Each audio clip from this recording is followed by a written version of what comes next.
Hello, this is an introduction to the Healthy Pet Connect platform. So what I have shown here in the foreground is the Pet Parent app, and in the background is the vet dashboard.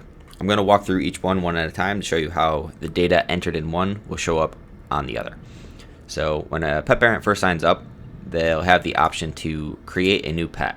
And so here they tell us the name of the pet, the pet's weight, date of birth, the species, sex, and so on. We ask for a bunch of other data throughout this little onboarding flow. And then when the pet is created, it's going to show up on their dashboard. So the account that I'm logged into currently has 4 pets: Patches, Aspen, Spudge, and Harley. And you can see that for each of them, they have their own card, which is colored based on their status. And then we can see at a glance what their data looks like over time. If I click into one of these charts, I'll have a more detailed view where I can scroll through. I can see the history of all of the measurements that I've added, and I can see updates from my vet. If I back up and say I wanted to add a new measurement for Spudge, this is what this entry form looks like. I select the date, the mood. I can add a little bit more context. I can add food, canned and dry, as well as the amount of calories and grams, the number of treats that was fed, how much exercise the pet got, and then the weight for the day. When I hit save, that's going to get added to this pet's record, and it'll show up on the graph. So now, if we switch over to the vet dashboard, I'm going to minimize the app, and we select one of these clinics. I'm going to select Bugs Cat Gym.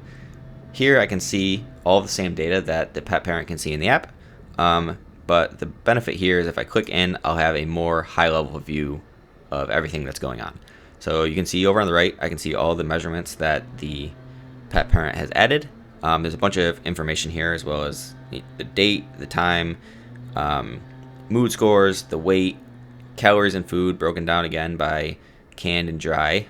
And then if the note is added in the app, it's going to show up here in this little box. So this is similar to what the pet parent sees.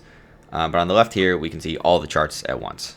We have charts for weight, average weekly weight loss, food intake in grams and calories. And you can switch these to charts and lines. And at the very bottom, we can see the pet's wellness and activity trends over time.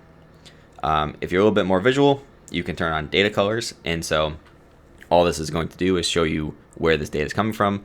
Blue data over on the left here, or the right, is weight.